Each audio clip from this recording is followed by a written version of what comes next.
Hey, hey, hey, Call Center Chronicle family. It is Juanita Coley. I am the founder of Solid Rock Consulting, where we help call centers implement better technology, optimize the technology that they currently have in place, and build better workforce management teams. We are on a mission to normalize women in tech and WFM leadership roles, and we believe that that starts with conversation. So I am super, super excited to be talking to Ebony Langston this week. On the episode of Call Center Chronicles. Call Center Chronicles is a place for CEOs, call center professionals, and tech leaders that are looking to have some thought-provoking yet fun conversation around how do we improve customer experiences while also improving company bottom line. And so I'm super, super excited to have Ebony on today. We have a great episode lined up for you. Thank you so much, Ebony, for being with me today. Tell us a little bit more about yourself. Introduce yourself. Tell us more about you. Thank you for having me. I was backstage jamming to the intro. Yeah. Like, that's a little catchy tune right there. So I'm super excited to be here, Juanita. So Ebony Langston, and I am Executive Director of Licensing and Operations at TTEC. I work within our healthcare vertical, and I partner with clients to provide a combination of digital and people solutions to optimize sales and customer service. That is awesome. That is super, super awesome. And I'm so excited. I think, so it wasn't pre-planned like this, but I was thinking one of those, I think about things a lot. I'm always in my head.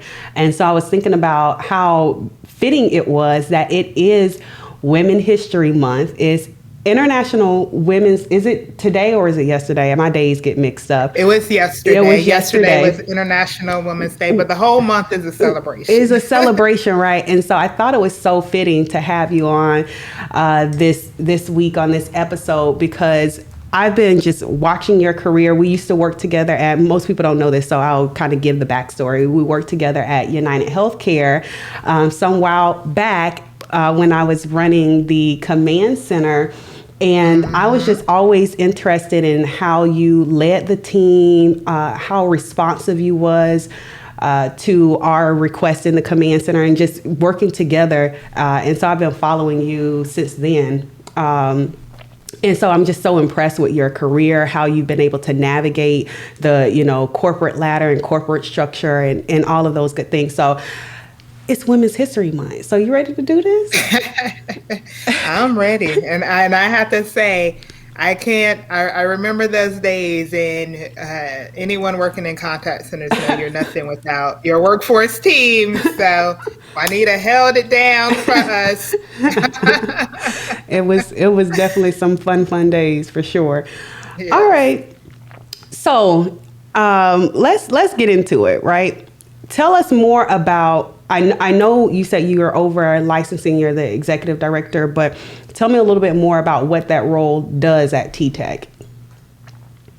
Yes, absolutely. So I play a dual role. So part of my job is within operations, part of it is within licensing.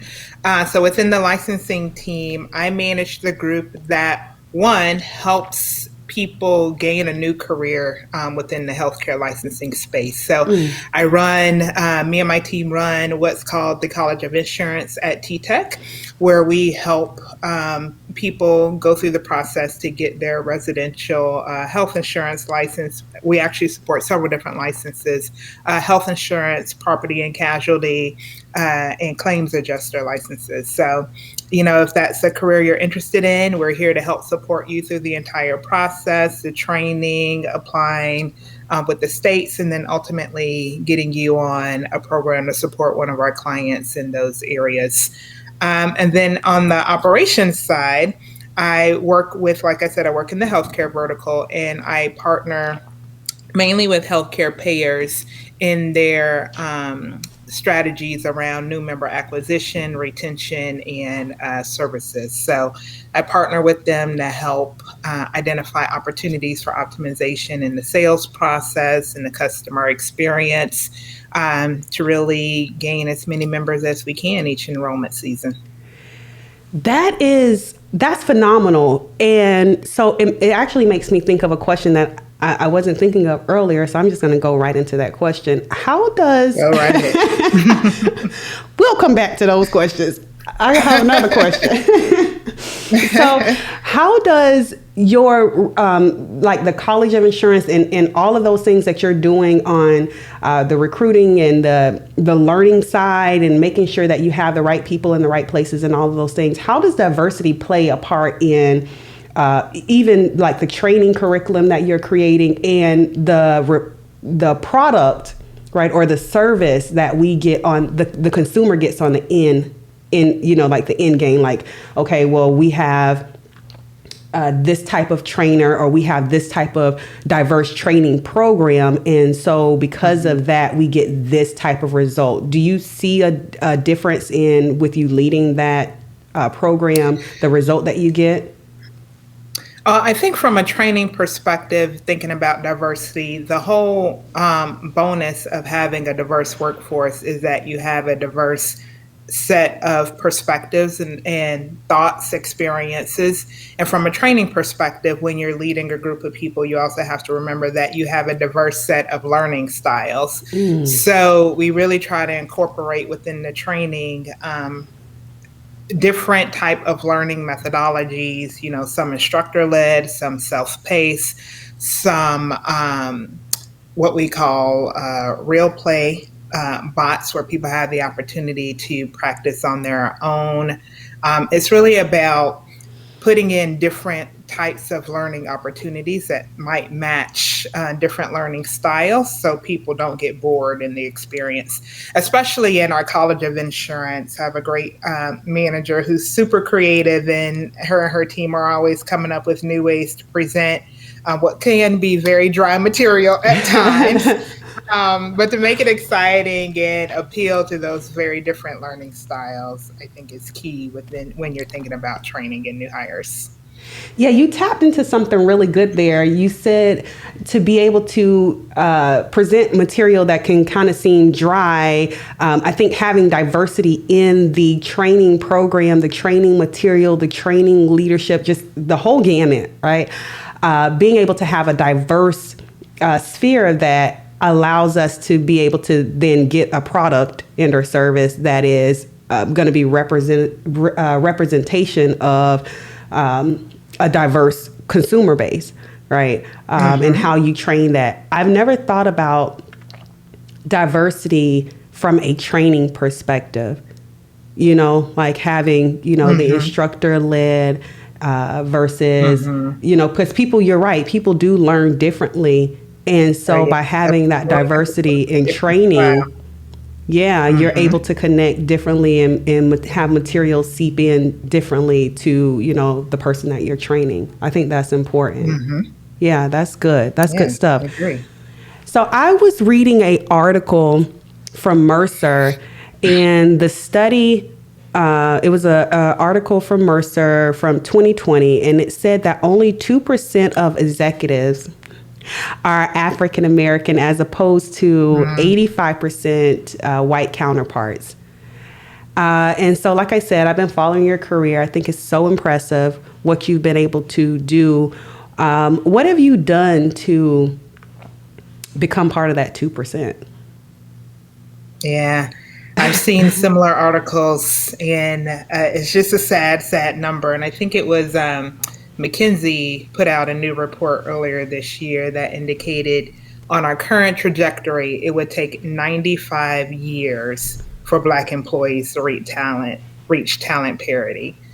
And that's just it. It boggles the mind as much, as things have changed and opportunities that have come. We still have so far to go. So, in my career, I would say one, I've been very fortunate to be around a lot of really good leaders who had a vested interest in my success. And so I'm thankful for every one of them.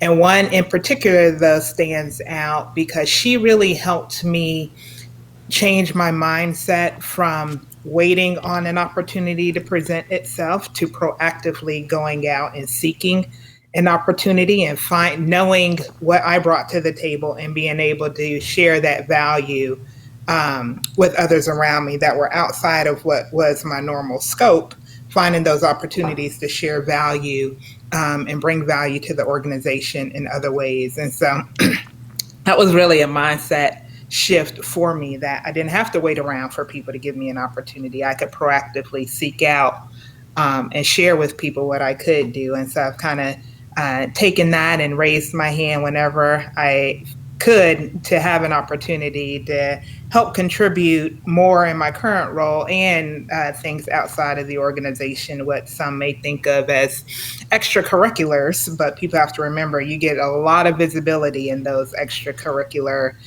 type of activities, and any chance you get to share your thoughts and what you can bring to the table to someone who's outside of your normal vertical, you should take advantage of that. Having mentors along the way has been really important. And then having sponsors. So everyone should have both mentors and sponsors in their camp. Mentors help you bounce ideas off of and share their experience on how they may have solved certain problems. But a sponsor is someone who's really helping you and pulling you up along the way. So seek out a mentor and a sponsor. Man, it's so many. I'm not gonna be able to let you just gloss over that. so many gems just right there, like 3 that's just notable. One, you said that your mentor, you had to become one, you had a mentor, right? And that they were vested in, you kind of had to do a mindset shift, right? You had to do a mindset shift that not waiting on the opportunity to come to you, but creating the opportunity and showing the value. And that made me think about something I used to always tell my team, and I just say it period, but I remember specifically saying this to an individual before. You could judge me on my leadership later, but someone told me one time, like, that's not in my job description. And I was so flabbergasted because I was saying, well, it'll never be in your job description because I don't know if you can do it or not. And so yes. I always think about, things that I've done. You say you did a lot of extracurricular things, showing value, finding things. Okay, what can I do? How can I show more and more value? A lot of times that means that you have to go outside of what's in your job description so that they can even see that it's a need in the first place, right? And when you begin to do those extracurricular things, then your employer or it's almost like when you think about entrepreneurship, right? A good entrepreneur, they just saw a need and they filled the need, and then they made a business model out of it, right? Exactly. And so the same thing in the career. So you said that was really that was a gem, right? So you had to shift your perspective on that. You do, and it's a balance because you don't want people taking advantage of you doing, everything for free. But you definitely have to find opportunities and take opportunities to do more than what's expected in order, to your point, in order for people to know you can even do that thing. Right. Otherwise, how will they know? Now, how do you do that? How do you do the balance? I raise my hand all the time. I am an extremist, right? So I'm either hot or cold. I struggle with the balance thing. So how do you do the balance part where you're not doing too much, or you're not being taken advantage of because they just know, you service Sally, right? You're going to do every single thing. You're going to go up above and beyond and not be recognized and compensated for that. But you do enough to let them know, hey, I do have this skill set and I can add more value than just the service role. I can be a leader. That's a good question. It's a really good question. I think the answer is at the point it stops mutually benefiting you as well. So if you're providing your value, your services outside of your scope, you are getting something out of that too. You're getting visibility, you're getting learning opportunities, hopefully.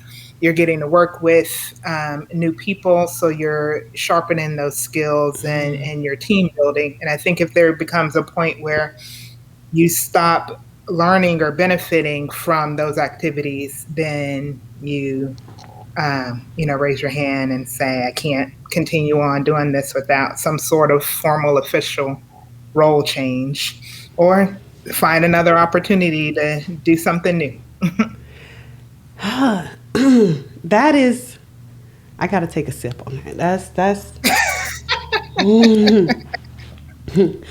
that's a tough one. That is a tough one because I think that is that's so good because you are learning. You are adding, while you're adding value, I think when you're doing new things, you are learning, you're developing a skill set. And so I think that is good wisdom and practical wisdom that at the point that it's no longer, I'm not learning anymore. Like you couldn't do this without me in this role that I'm unofficially in, right? And so no longer am I learning, I'm actually running the team or I'm running the department without any sense of title or position or whatever, compensation, right? And so I'm not learning anymore. I wouldn't say I've nailed it every time, but I think that's it, when you stop benefiting. Yeah, that's, I wonder what the general public thinks about that. Like, I wonder if that is I got to do some kind of poll now. Now I want to know like the answer to that question from other people, like, and if you guys are tuning in live, definitely let us know, like, at what point do you stop? Because I'm a big advocate for add value, find the purpose in it. And when you find the purpose, then the pay will come. Chase purpose, pay will come. That's a byproduct of just being valuable, right? But again, I am an extremist, so I will be all in, be 2 years into a project because I'm chasing purpose and look up and, be like, oh yeah, how everybody else to actually do the role. It's like, this is crazy. This is crazy stuff. So another part of that study was talking about how the majority of the Mercer study that I was asking the question about was talking about how African Americans make up the majority of support roles. Why do you, and I think that goes to what you're saying, is that we'll show and we'll add the value, but we have a hard time drawing the line and transitioning into the, hey, I think I'm good to lead now, or know I'm good to lead, and having those tough conversations. And does it even have to be a tough conversation? Why can't we just be in the roles that we're supporting or we're running anyway? Like, is there a practical, like, what have you done in your career? I'm interested in your career of like, what have you done? Because again, it's 2% that make it to these executive roles. And so clearly you're doing something right. Yeah, that is such a complex question and answer, because I think there are so many institutional things wrong that is contributing to that phenomenon. You do see a lot of Black employees in the front lines or very early, team lead, supervisor type levels of leadership, particularly in industries like retail, hospitality, contact center, and then the ability to move up does start to slow down. So I think, again, I talked about having mentors and sponsors, and from an individual level, as far as like what you can do without changing the challenging the institution, which everyone should do. It is really having those mentors and sponsors in your life, particularly a sponsor, because like I said, having a sponsor is someone who can evangelize on your behalf, who is sharing your value with other people on your behalf and helping you to build that story and that narrative and that personal brand throughout the organization or industry that you're in. So I really encourage people to seek a sponsor and someone that they trust who will speak on their behalf for them and help them get that next opportunity. And I think each one of us in a leadership role can do the same for someone, behind us, is really reach down and sponsor someone. So I challenge everyone, if you're not sponsoring someone today, make that your goal before the end of the month. Hey, you heard the challenge. Y'all heard the challenge now. Sponsor somebody. So how do you what do you recommend? What are some quality traits? And so this wasn't one of my questions, but now I'm intrigued. I'm in the zone now.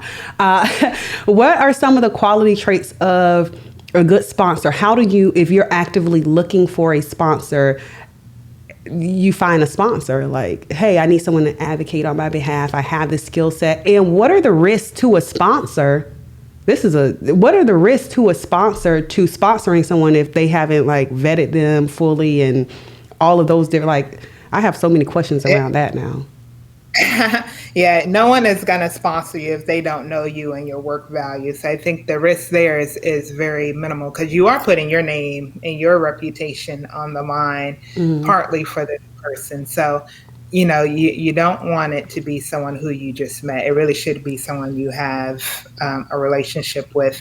And I say, as far as picking a sponsor, or asking, reaching out to someone, asking them to be a sponsor on your behalf, I would pick someone whose leadership that you admire, who has the skills and qualities that you admire, who you've seen them in action and, appreciate their value that they're bringing to the organization, and ask them to help you do the same.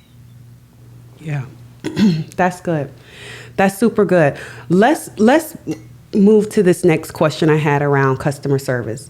So one of my questions about customer service is I've found, even from just being a customer myself and calling different customer services, is I've noticed sometimes, and not all the times, but I've noticed probably more than not, that a lot of times there is a disconnect. And I don't know if I pick up on this quickly because I've been in the call center industry my whole life. But I've noticed that there is a disconnect between what the customer service rep is saying and their protocols they have to follow and the questions and all of those different things that they have to do to authenticate me or whatever the case may be, to the need that I'm calling in as a customer and what I'm looking for, right? There's a lot of times a disconnect. I don't know if that is due to poor training, lack of diversity in training, and them being able to pick up on, okay, she's calling for this and wanting this. But my question is, how important do you think diversity is in the not only the front line of the customer service rep, but also the leadership that is now leading that team, coming up with the job aids, coming up with what the protocols are for dealing with escalations and the training and all of those different things. How important is that to getting the end result, to me, the customer? It's so funny you say that. I think anyone who's worked in contact center industry, anytime you have to call or reach out to someone, you're the worst critic. It's like, wait a minute. The worst critic of the experience. But, diversity in that team who are handling your customers and your consumers is really important. I think the situation that you described, as far as kind of there being a disconnect maybe in the automated process or what the requirements are for that employee to ask you in order to move you through the process, is because there hasn't been a regular um, audit by senior leadership as far as what the customer journey actually is and should be, and potentially not surveying their consumers and customers enough to understand what their pain points are.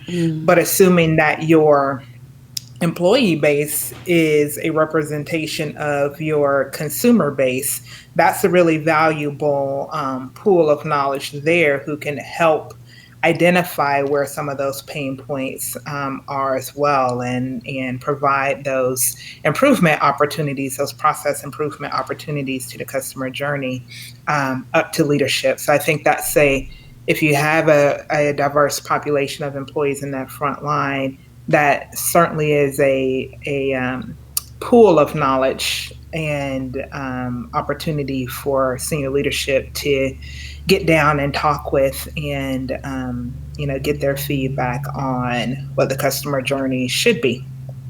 Do you think that that's happening enough? And do you think that, well, I'll ask that question. Do you think that that's happening enough that, yes, we have a very diverse frontline, but is leadership asking enough questions of frontline, housing enough team, hosting enough team town halls and different things like that to say, hey, what is the customer journey? Are they listening to the speech analytics, and are they listening to these different things to say, okay, well, what is happening? Why is this call, taking so long? Why is it that this certain demographic always have the customer complaints? Or why is it, do you think that that's happening enough in the leadership side of the contact centers? I think it's happening more and more. I can certainly speak to what's happening within TTEC, and really hearing from the people who engage with the callers, the consumers, the most is a priority. And we go through regular proactive solution sessions where we're engaging the frontline staff in those discussions on how can we make this journey better. I think there are probably some industries doing it better than others, and quicker than others, more often than others. But I do think it's happening more and more with the leadership and the mindset of the clients in order to listen to the frontline staff is opening more and more.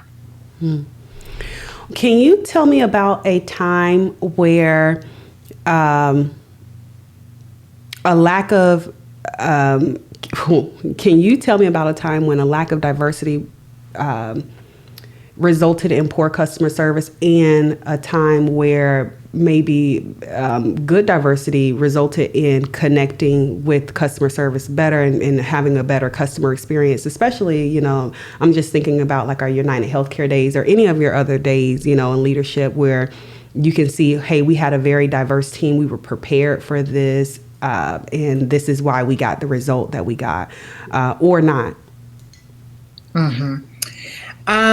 That's a good question.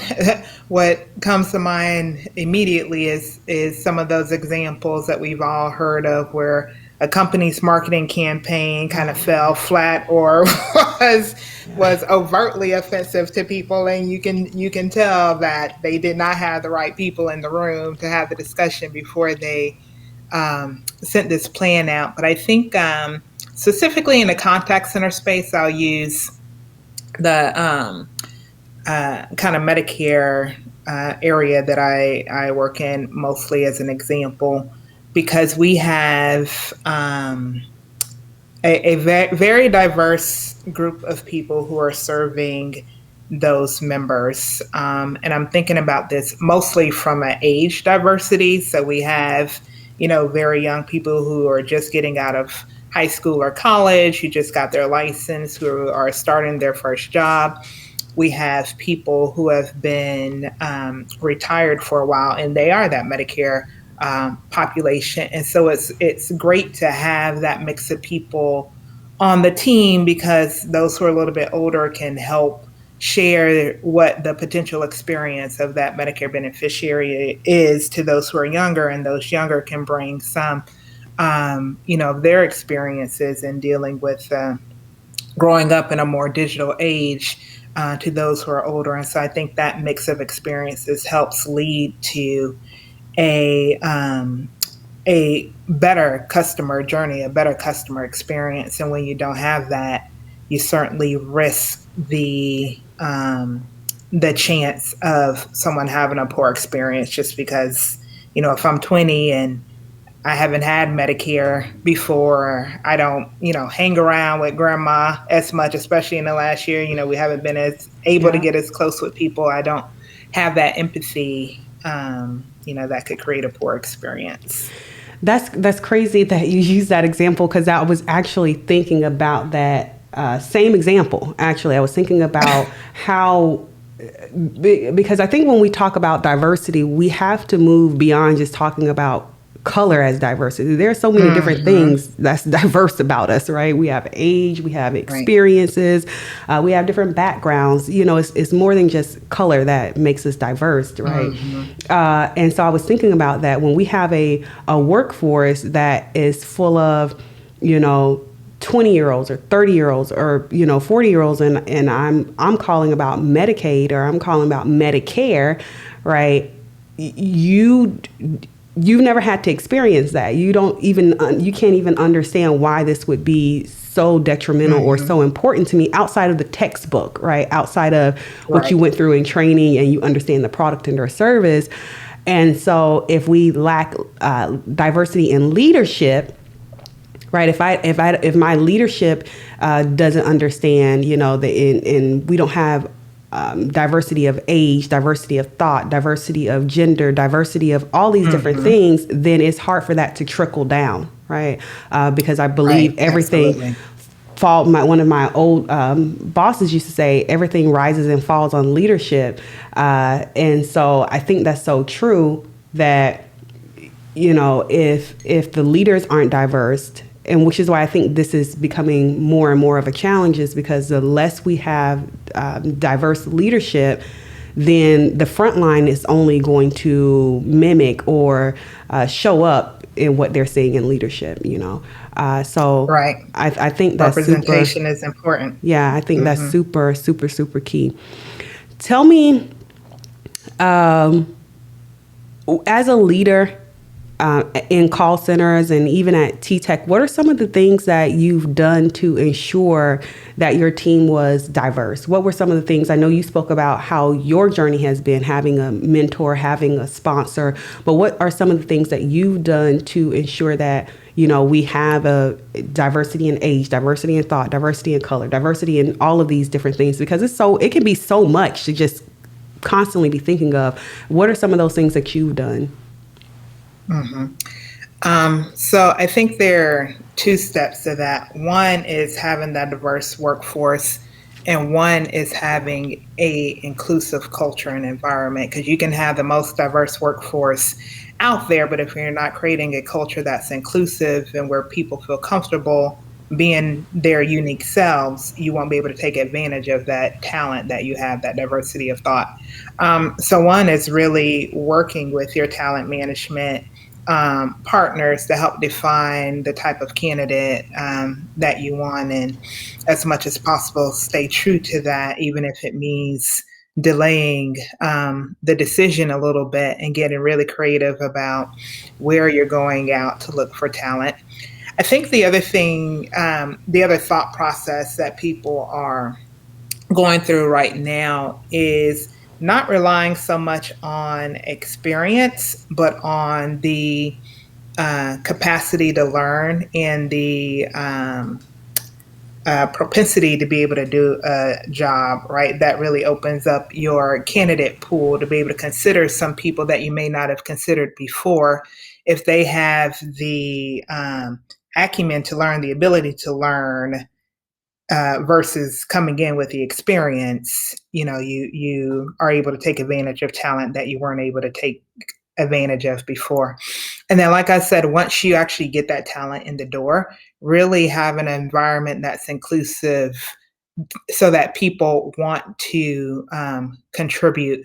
There is a shift for organizations, I think, who are really committed to diversity, equity, inclusion, and belonging, which is shifting from that traditional mindset of interviewing people so that you identify if they fit with their culture versus creating a culture where people feel comfortable adding value to.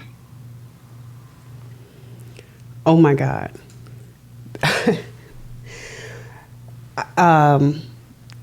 You just, okay, so we're going to back this up real quick, Ebony, because wait a minute. So not only diversity, but, I think when we talk about this conversation of diversity, equity, inclusion, I think we kind of glaze over the equity and inclusion part. Mm-hmm. And I have to raise my hand that I'm guilty of that as well. So just tell me more about this inclusion piece and people being comfortable to represent, right? And is there an invisible line where it's like, well, you can feel comfortable, just don't feel discomfortable. Like, I'm always impressed that I know to me, it's the small things. I'm always impressed that, you wear your hair natural. It's in like this fro state. And it's like, okay, Ebony, okay, Ebony, I see you being Ebony, so. But to that point, that I remember, I literally remember the first time having the conversation with myself where I was not going to straighten my hair to go to work that day. Like, they're going to have to love it. My name is Ebony. Uh-huh. You're going to get all of this Ebony today, huh? All of the Ebony. But those are little things that I don't think people think about as far as bringing your whole self to work. Like, I literally had a 20-minute conversation with myself many, many years ago about whether or not I was going to straighten my hair to go to work that day. But just having a diverse workforce isn't enough. It really needs to be, you have to take the next step to create an inclusive culture. And I think you do that by including multiple people at multiple levels in the conversation, creating a safe place where people can share their ideas or raise their hand to participate in something. And if it fails, treat it as a learning experience instead of something detrimental, and continue to encourage people to share their perspectives and experiences, and encourage people to listen to other people's perspectives and experiences. Encourage people to listen to others and say encourage. I strongly suggest that you listen to others. Anywho, yes. That's so good. Just the inclusion piece and that being comfortable, that just makes me think of just how when we talk about diversity and we talk about inclusion and all those different things, how do companies, and I'm wondering if, and this is more so just a outwardly thought question, I'm wondering if that's one of the struggles with companies and these bigger companies is how do they keep the brand intact, and how do they keep certain compliance things if they are including things that may be on totally different spectrums, like of inclusion, So it's one thing to say, hey, I'm not going to straighten my hair today. It's another to say, I believe in nudism, and so I'm going to come to work naked today, and I'm being extreme, right? I'm being a completely different thing, yes. Right. I'm being so extreme, but I'm being extreme on purpose. But, if that's a belief, right? And that's a faith. How do I as a company encourage diversity and inclusion and say, well, you cannot straighten your hair, but no, you got to put on clothes to come to work, again, and I'm being totally extreme, and I'm doing so on purpose because I wonder if that's one of the challenges with fully embodying the diversity and inclusion conversation, and why. Remember at the beginning of our conversation, we talked about it would take another, 95 years for us to get to a place of full diversity and inclusion and where we're really represented. Is that one of the struggles that we struggle with, making sure that there's a balance and we're not being extreme, as companies and brands? So that's a question, probably a bigger question for another time. The other gym. Yeah, I do think it's a valid question, though. I do think some companies probably do struggle on how do you allow people to contribute without completely shifting the brand. And I don't have an easy answer for that, but it's definitely a challenge everyone should embrace in order to continue to move the needle on having an inclusive culture. Excuse me. Yeah, yeah. The other thing that you said that stuck out to me so much in that question was part of the inclusion is part of that recruiting process and thinking about beyond just the experience and maybe the degrees and all of those things, but the capacity to learn and wanting to know. I think about when I first learned workforce management. I was a call center rep. I was in my teens. I spent my entire career in workforce management, and I picked up a book. It was a Blue Pumpkin manual, actually. So I am definitely dating myself, but I picked up a Blue Pumpkin manual and started reading it and was like, man, I think I can do this. This is super cool. I was intrigued by the manual. And so that's how my workforce career actually started. I picked up a workforce manual, which is now Blue Pumpkin. It's now Variant. And I started reading it and wanted to learn more about the configuration, wanted to learn more about workforce management. And from there, my whole career has been in workforce management, from where working in call centers as a workforce manager and building workforce management teams to moving over to the technology side and implementing. So I've built this whole career just from my inquisitive state of wanting to learn more. And so I think that is a gem that companies have to move from, more than just, okay, what is your experience or what does your degree look like, to do you have the capacity? How do you judge that? How do you judge that? How do you judge that as an executive leader when you're looking and you're interviewing people, what their capacity to learn and stretch themselves? Difficult questions today, honey. Oh. That's a good question. I think there's certainly,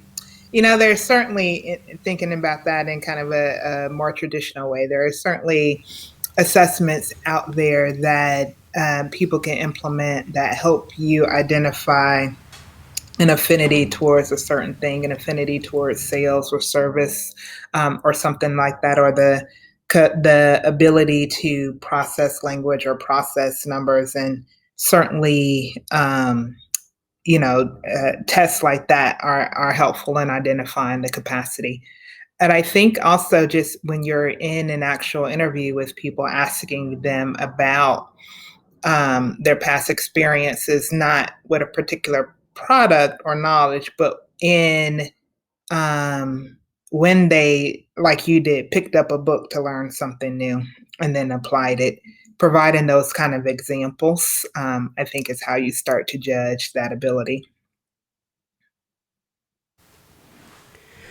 Yeah, that's good. I think we have to do more of that. I definitely think we have to do more of that. And like I said, I think that that was key for me when you said that because even as I'm hiring at Solid Rock myself, we help with call centers. I'm always thinking about, how do I make a good hire? What are some of the things I should be looking for that helps us we have a very diverse team, and the ability to learn and stretch ourselves to go into new territory. And I'm always saying that to the team, like, we have to stretch. We can't get comfortable just with knowing what we know, because technology is currently, is always constantly changing. So that's kind of one of our things that we look for when we're hiring, is the ability to change and adopt to change and adapt to change and all of those different things. So I had one, this is an easy question probably for you. I see that, again, I told you I've been following you for some time. I see that you are the founder of You Deserve You. Tell me more about that. What do you do with You Deserve You? Why is that important to you? Yeah, so You Deserve You is my executive health coaching practice. I started that last year, and I did that after kind of going through my own health challenges, my own journey, where, this whole time where outwardly I was doing really well, I was, moving up the ladder, I felt terrible the whole time. For several different reasons. And in 2015, finally got to a place after having my, I don't know, fifth or sixth surgery in 10 years, where I was really, for the first time in my life, feeling good and quote unquote normal. I used to be in the hospital and tears down my face with the doctors asking me if I was in pain. And I'm saying no with tears down my face, because I just didn't know what normal was supposed to feel like. And so I got to this place of really starting to feel better and normal. And I took that and started to read and learn more about biohacking and optimizing your function, and really using nutrition as a tool in order to do that. I think we really underplay how important it is to fuel our cells appropriately in order for our bodies to function optimally. And so You Deserve You kind of came about as my mission to help women, particularly career corporate entrepreneurial women, who are in a similar place to me, where you're going all the time, and maybe your own personal health is in the background. You're not really focusing on it. To shift that mindset again, that in order to be able to bring your best self to the world, you have to take care of yourself first. And in order to have your body function optimally, you have to fuel it appropriately. So I like to say that we create high performance bodies for high performance women. I love that. And I think that you tapped into something there, which made me think of another question.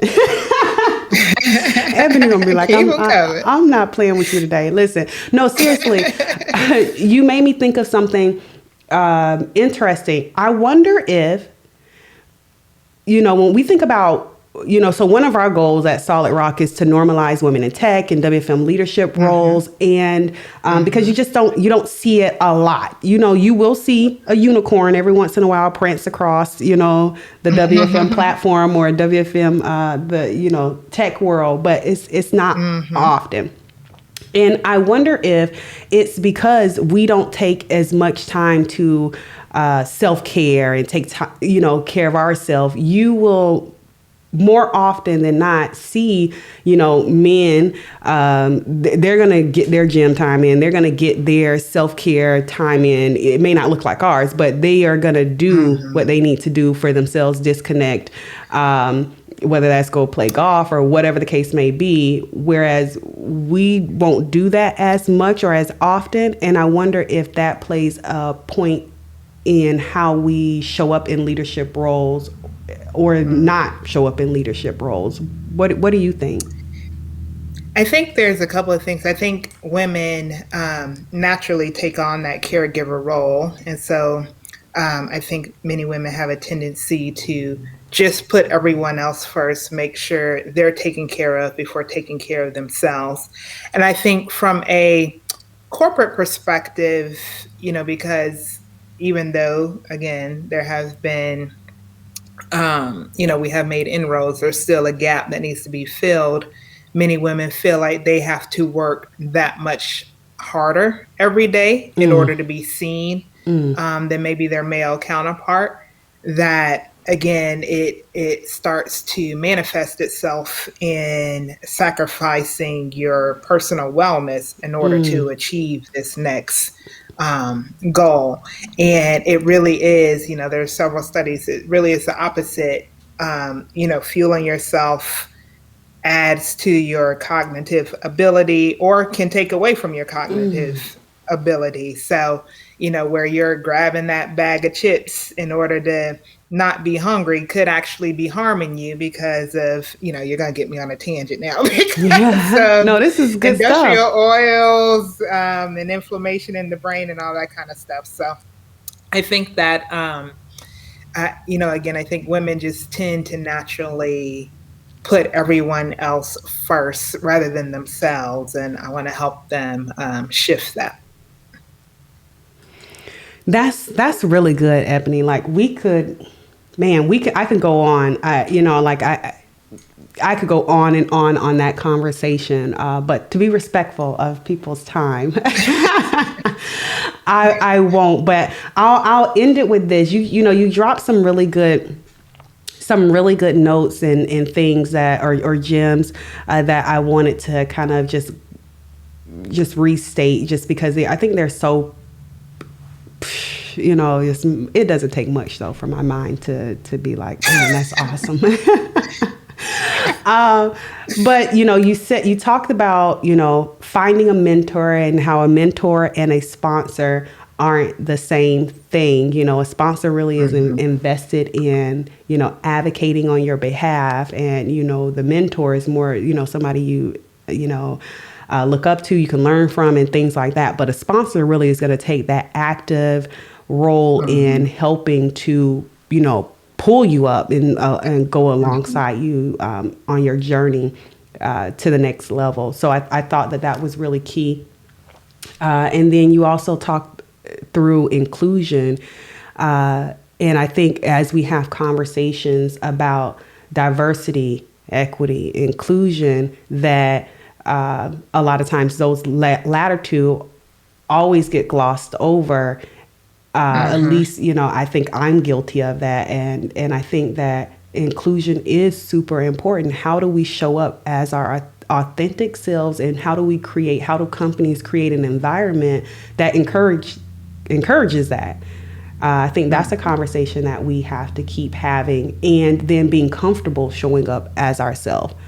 That's important. So you drop that gem, and then the capacity to learn something. I think we have to take an active role when we're talking about moving that needle from 2% to 3% to, 50%, taking an active role to show value, like, hey, I can do this, and active, and not waiting for an opportunity to present itself to us, but then saying, hey, I can show value, and I can add value here, but then also having that balance, right? Also having that balance to where it's not 5 years you've been in this, I'm showing value, I'm adding value.